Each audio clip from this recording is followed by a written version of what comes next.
সামনে দুধসাগর ওয়াটারফল আমি দেখাচ্ছি। প্রচুর ভিড়। এবার চলে এলাম কৃষ্ণনগরের এমন একটা বাড়িতে যে বাড়িটা দেখলে তোমরা চিনতে পারবে না। পাত্রবাজার স্বীকৃতি, তাদের দেখো স্ট্রিট লাইটিং কতটা সুন্দর করেছে। যারা দূর থেকে দেখছেন তারা একটু পরিমাণ দর্শন নিয়ে নিন, যারা আসতে পারবেন না। কৃষ্ণনগরের কাছেও কিন্তু লাইটিং রয়েছে, চকের পাড়া বারোয়ারি। এই লাইটিংটা অসাধারণ ছিল, একদম সেরা ঠাকুর যাকে বলে, অসাধারণ সুন্দর মায়ের মুখখানা। মানুষজনের ক্রেজটা কি লেভেলের ভিড়। আবারও কৃষ্ণনগর, আজকে 28 তারিখ, আর এখন কিন্তু সময় 7টার একটু বেশি বাজে। আর আবারও চলে এলাম কৃষ্ণনগরে। হ্যাঁ, জগদ্ধাত্রী পুজোর ঠিক একদিন আগে। আর আজকে কিন্তু গাইডলাইন নয়, গাইডলাইন অলরেডি দিয়ে দিয়েছি আমি। আজকে শুধুই পরিক্রমা, টপ 10 হতে চলেছে বা আর একটু বেশি হতে পারে। জুড়ে থেকো লাস্ট অবধি। সারাদিন অনেক পরিক্রমা করেছি এদিক ওদিকে, সেসব বাদ দাও। এখন আমি বেরোতে চলেছি এই কৃষ্ণনগর সিটি জংশন থেকে। চলো এগিয়ে যাব। আজকে কিন্তু রুট গাইডলাইন নয়, সেরা প্যান্ডেল দেখাতে চলেছি। চকের পাড়া বারোয়ারি, তাদের যে লাইটিং দেখাতে পাচ্ছি, অসাধারণ সুন্দর কিন্তু লাইটিং করেছে চকের পাড়া বারোয়ারি। তো এবার কিন্তু মাতৃমণ্ডপ দেখাবো এবং প্রতিমাও দর্শন করাবো। চলে এলাম কিন্তু চকের পাড়া বারোয়ারি, অন্যতম একটা বিখ্যাত পুজো চকের পাড়া বারোয়ারি। তাদের যে মাতৃমণ্ডপ, সেই মাতৃমণ্ডপ আমি একটু দেখাচ্ছি তোমাদেরকে। এই যে দেখতে পাচ্ছ কি সুন্দরভাবে সাজিয়েছে, কিন্তু এখানে একটা রাজবাড়ি টাইপের আর কি ফুটে উঠেছে কিন্তু এখানটাতে, যেটা আমি দেখতে পাচ্ছি। চকের পাড়া বারোয়ারি অন্যতম একটা ঐতিহ্যবাহী পুজো। আর এখানে কিন্তু দেখাতে পাচ্ছি চকের পাড়া বারোয়ারির মা আদিমা। এই যে দেখতে পাচ্ছ আদিমা। এখন কিন্তু শেষ মুহূর্তে যে সকল কাজ সেগুলো কিন্তু চলছে, যদিও এখন কিন্তু প্রতিমা দর্শন করার জন্য প্রচুর দর্শনার্থীর ভিড় কিন্তু আস্তে আস্তে এই মণ্ডপে কিন্তু জমতে শুরু করেছে। দেখতে পাচ্ছ বেশ সুন্দর কিন্তু এদের যে মাতৃমণ্ডপ বেশ সুন্দরভাবে সাজিয়েছে। অনেকেই বলে যে শুধু চন্দননগরের কাছে লাইটিং রয়েছে, কিন্তু আমি দেখালাম যে কৃষ্ণনগরের কাছেও কিন্তু লাইটিং রয়েছে। চকের পাড়া বারোয়ারি লাইটিংটা অসাধারণ ছিল। আর ভেতরে আদিমা রয়েছেন এবং এই চকের পাড়া বারোয়ারি এখানে কৃষ্ণনগরবাসীদের কাছে একটা অন্যতম একটা ইমোশনের জায়গা। যদি আমি বলি বুড়িমা, তারপরে হচ্ছে বাগামা, তারপরে এখানে রয়েছে আদিমা, জলেশ্বরী মা, এগুলো হচ্ছে ইমোশন কৃষ্ণনগরের। তো সেই কৃষ্ণনগরবাসীদের যে ইমোশনের জায়গা সেই চকের পাড়া বারোয়ারি, সেখান থেকে কিন্তু এবার আমি এগিয়ে যাব আমার নেক্সট প্যান্ডেলের দিকে। এবার চলে এলাম কৃষ্ণনগরের এমন একটা বাড়িতে যে বাড়িটা দেখলে তোমরা চিনতে পারবে না। কারণ হচ্ছে এই বাড়িটাকে রিসেন্টলি বানানো হয়েছে। কারণ হচ্ছে এটা হচ্ছে পুজো প্যান্ডেল। হ্যাঁ, দেখে মনে হচ্ছে না যে এটা কোনো পুজো প্যান্ডেল, কিন্তু হ্যাঁ এটা হচ্ছে পুজো প্যান্ডেল। এবং এটা হচ্ছে রয়পাড়া মালোপাড়া, তাদের যে দেখতে পাচ্ছ যে পুজো প্যান্ডেল, রয়পাড়া মালিপাড়া, এবং মা ফুলেশ্বরী কিন্তু রয়েছেন ভেতরে। এই হচ্ছে প্যান্ডেল, দেখতে পাচ্ছ। ভিড়টা দেখতে পাচ্ছ কী লেভেলের ভিড় মানুষজনের, দেখেছো কী লেভেলের ভিড়। অলরেডি ফার্স্ট হয়ে গেছে মনে হচ্ছে, মানুষজনের ভিড় তো সেই কথাই বলছে আর কি। আর প্যান্ডেল তো ওপেন হয়ে গেছে, লোকজন দেখছে। মানুষজনের ক্রেজটা কী লেভেলের ভিড়, আমার হচ্ছে দেরি এই ভিড় ঠেলে যেতে। অবস্থা দেখতে পাচ্ছ কী লেভেলের ভিড় মানুষের। ভেতরে অ্যাকচুয়ালি একটা লাইট সাউন্ড শো হচ্ছে, তো সেটা আর কি অনেক লাইন, আমি এখন দাঁড়াতে পারবো না, ওটা দেখাতেও পারবো না। এটা মানে ভুতুরে একটা চলছে, আওয়াজ পাচ্ছ নিশ্চয়ই। তো এটাই আর কি ভেতরে। তো যাই হোক, চলো, ওটা কপিরাইট খেয়ে যাবে, ওই জন্য দেখাতেও পারবো না। যাই হোক, চলো এবার এগিয়ে যাবো। আমার 3 নম্বর ডেস্টিনেশন এই হচ্ছে বউবাজারের ঠাকুর, অর্থাৎ মা মহেশ্বরী। চলো এবার কিন্তু এই বউবাজারের ঠাকুর কিন্তু আমি দেখাতে চলেছি। চলো, এদের যে থিমটা কিন্তু বেশ সুন্দর, এবং ভেতরে রয়েছে মা জাগ্রত মা মহেশ্বরী। ভেতরের যে থিমটা খুবই সুন্দর করেছে কিন্তু, আর বেশ সুন্দর লাগছে। আর উপরে ঝাড়টা দারুণ অসাধারণ হয়েছে, এবং এখানে কিন্তু মাকে সাজানো হচ্ছে। এই যে দেখতে পাচ্ছ, এদের কিন্তু ওপেনিং হয়ে গেছে, কিন্তু মায়ের যে গয়না সেগুলো কিন্তু এখন পরানো হচ্ছে এখানটায়, দেখতে পাচ্ছ। অসাধারণ সুন্দর মা মহেশ্বরী। আজকে কিন্তু আমি একা ঘুরছি না, আমার সাথে শাগনিকও ঘুরছে। তো বলো তোমার, এটা 3 নম্বর হচ্ছে, এরপরে কোথায় যাবো?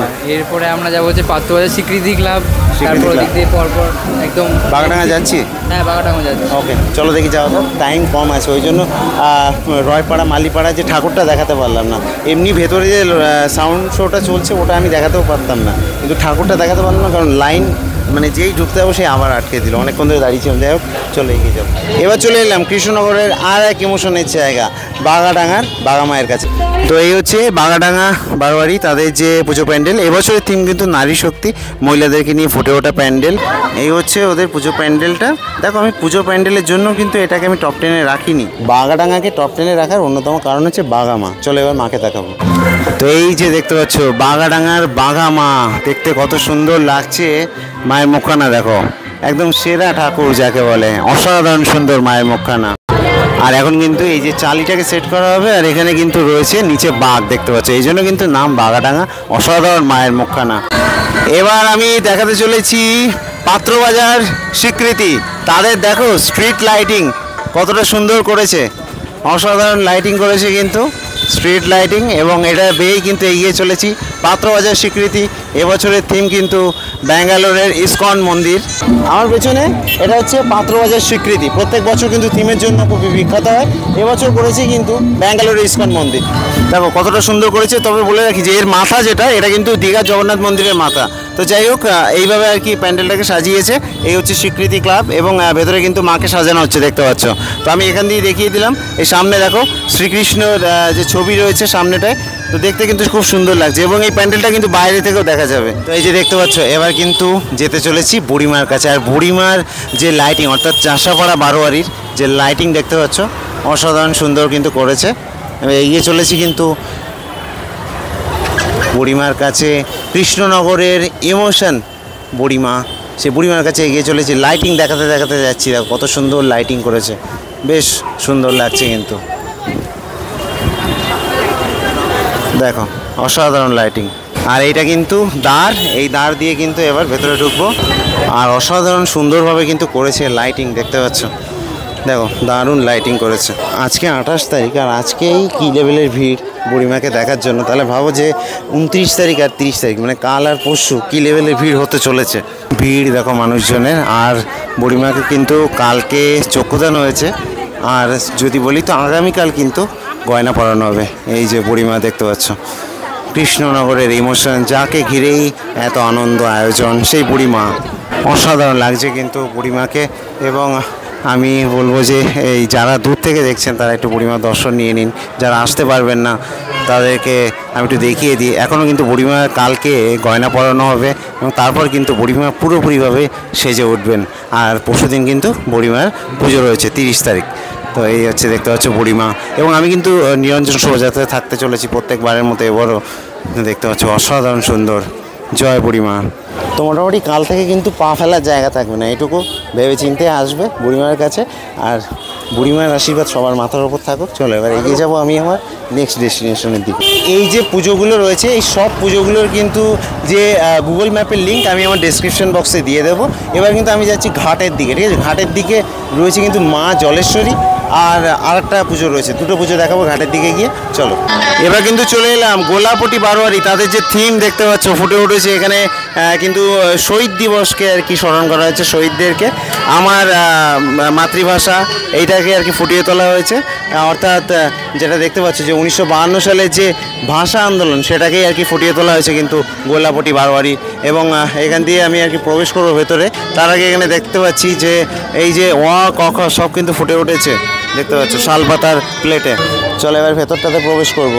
দেখো প্রত্যেক বছর কিন্তু এই গোলাপটি বারোয়ারি এদের থিমটা কিন্তু খুব সুন্দর হয়। এবছরও কিন্তু দারুণ করেছে থিমটা, এবং বাংলা ভাষাকে কিন্তু বেশ সুন্দরভাবে রিপ্রেজেন্ট করেছে কিন্তু এখানটাতে। এবং এখানে দেখতে পাচ্ছ, এখানে কিন্তু দেখতে পাবে যে আমাদের বিখ্যাত বাঙালি, সেই বিখ্যাত বাঙালিদেরকে কিন্তু এখানে ফুটিয়ে তোলা হয়েছে, দেখতে পাচ্ছ। অসাধারণ। দেখো এইভাবে কিন্তু সবাইকে ফুটিয়ে তোলা হয়েছে। কাজী নজরুল ইসলাম, এদিকে যদি দেখি পঞ্চানন কর্মকার, ঈশ্বরচন্দ্র বিদ্যাসাগর, এইভাবে কিন্তু ফুটে উঠেছে, দেখতে পাচ্ছ। অসাধারণ কিন্তু করেছে থিমটা। থিম ওয়াইজ 10 আউট অফ 10, মারাত্মক সুন্দর থিম করেছে। বাংলা ভাষাকে বেশ সুন্দরভাবে রিপ্রেজেন্ট করেছে, ভাষা আন্দোলনকে সুন্দরভাবে রিপ্রেজেন্ট করেছে কিন্তু দেখতে পেলে গোলাপটি বারোয়ারি দারুণ করেছে। এই যে দেখতে পাচ্ছ গোলাপটি বারোয়ারি, তাদের যে ঠাকুর, এই যে দেখতে পাচ্ছ। এবং এখানে কিন্তু তাসের রানী বলা হয় আর কি, গোলাপটি ঠাকুর দেখতে পাচ্ছ, খুব সুন্দর কিন্তু মাতৃ প্রতিমা। চলে এবার বাইরের দিকে এগিয়ে যাবো। অসাধারণ সুন্দর মাতৃমণ্ডপ গোলাপটি বারোয়ারি। তো এবার কিন্তু আমি চলে এলাম, এটা দেখতে পাচ্ছ, এটা হচ্ছে মালোপাড়া বারোয়ারি, তাদের যে মণ্ডপ দেখতে পাচ্ছ, এটা মা জলেশ্বরীকে এবার দেখাবো। মালোপাড়া বারোয়ারির মা জলেশ্বরীকে, অসাধারণ সুন্দর কিন্তু মা জলেশ্বরী দেখতে পাচ্ছ। মা জলেশ্বরী খুব সুন্দরভাবে কিন্তু সাজানো হচ্ছে মাকে, এবং এরপরে কিন্তু এখনও গয়না টয়না পরানো হবে, পুরো কাজ এখনও কমপ্লিট হয়নি। এই হচ্ছে মা জলেশ্বরী, এবং আমি আগেও বলেছি যে বুড়িমার সাথে কিন্তু মা জলেশ্বরীর মুখের একটু হলেও মিল আছে, দেখতে কিন্তু খুবই সুন্দর লাগে দেখতে পাচ্ছ। তো এবার কিন্তু আমি চলে এলাম কাঠুরিয়াপাড়া বারোয়ারি, অর্থাৎ সোনামা। এই যে দেখতে পাচ্ছ, এই গিয়ে চলেছি কিন্তু সোনামা। সোনামাকে এবার আমি দেখাবো এখানটাতে। এই হচ্ছে সোনামা, দেখো সোনামা কতটা সুন্দর লাগছে, দেখো অসাধারণ সুন্দর সোনামা, এবং কতটা সুন্দরভাবে সাজানো হয়েছে মাকে। এখনও তো গয়না পরবে, গয়না পরার পরে কিন্তু খুবই সুন্দর লাগবে দেখতে পাচ্ছ সোনামা।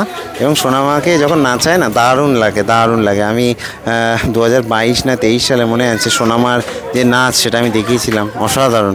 তো এবার যে দেখতে পাচ্ছ লাইটিং, এই লাইটিং নিয়ে বেয়ে কিন্তু আমি এখন যাচ্ছি অন্নপূর্ণা বারোয়ারির দিকে। অন্নপূর্ণা বারোয়ারির এবছরের থিম হচ্ছে দুধসাগর জলপ্রপাত। আর লাইন দেখো, মানুষের কী লেভেলের লাইন পড়েছে, আলটিমেট লাইন পড়েছে কিন্তু এখন। এটা কোন লেভেলের লাইন না, আলটিমেট লেভেলের লাইন পড়েছে, বিশাল বড় লাইন কিন্তু এই অন্নপূর্ণা বারোয়ারি।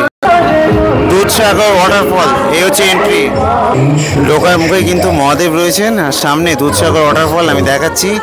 প্রচুর ভিড়, প্রচুর ভিড়, এইভাবে কিন্তু সাজিয়েছে দেখতে পাচ্ছ।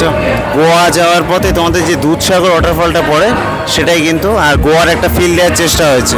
এই দেখো জলটা কিন্তু এখান দিয়ে পড়ছে, ওই ওপর থেকে কিন্তু বেয়ে আসছে দুধসাগর ওয়াটারফল। এবং যেটা বললাম যে গোয়ার একটা ফিল দেওয়ার কিন্তু চেষ্টা হয়েছে পুরো প্যান্ডেলটা জুড়ে আর কি। আর ভিড় দেখে মাথা খারাপ হয়ে যাবে, এই ভিড়ে আটকে আটকে জীবন শেষ হয়ে যাবে। আচ্ছা এখানটায় দেখাই, দেখো ইন্ডিয়ান রেলওয়ে, এই যে ট্রেনে যাওয়ার সময় যে দুধসাগর ওয়াটারফলটা দেখা যায়, তো সেটাকে কিন্তু বেশ সুন্দরভাবে এই যে টানেল থেকে বেরোচ্ছে দেখতে পাচ্ছ, ট্রেনটা বেশ সুন্দরভাবে কিন্তু ফুটে উঠেছে। আর এখান দিয়ে আমি একটু নিচেটা দেখাই, দেখো একদম পুরো সেই গোয়ার ফিল দেওয়ার চেষ্টা হয়েছে কিন্তু। আর এই হচ্ছে সেই ওয়াটারফল, জলপ্রপাত দেখতে পাচ্ছ, দুধসাগর ওয়াটারফল। এখান দিয়ে নিচে কিন্তু জল বেরিয়ে যাচ্ছে দেখতে পাচ্ছ, বেশ সুন্দর করেছে দুধসাগর ওয়াটারফল। আর এবার কিন্তু আমি দেখাবো অন্নমাতাকে। এই হচ্ছে ঠাকুর অন্নমাতা, বেশ সুন্দর কিন্তু করেছে, দেখো দারুণ মায়ের মুখশ্রী। আর যাকে ছাড়া ভিডিও অসম্পূর্ণ, সেই ছোটো মার কাছে চলে এলাম। আমার খুব প্রিয় ছোটো মা, কারণ আমার ছোটো মার মুখটা আমার সব থেকে বেশি সুন্দরই লাগে। তো সেই ছোটো মাকে দেখাচ্ছি, দেখো 179তম বর্ষে কিন্তু এবছর ছোটো মার পুজোটা পড়েছে। বলে কি ছোটো মার গয়না কিন্তু আজকেই পরানো আর কি হবে, বলে রাখি ছোটো মার গয়না কিন্তু আজকেই পরানো হচ্ছে, এবং পরশুদিন কিন্তু পুজো ছোটো মার। তো দেখো অনেক পুজোই হয়, অনেক পুজোই বাদ গেছে। তো যাই হোক, আমি মোটামুটি এটা টপ 10 বানালাম, আশা করছি ভালো লাগবে। আর এখানেই শেষ করছি, আমি আবার কিন্তু বিসর্জনের দিন আসছি, ঠিক আছে, দেখা হবে।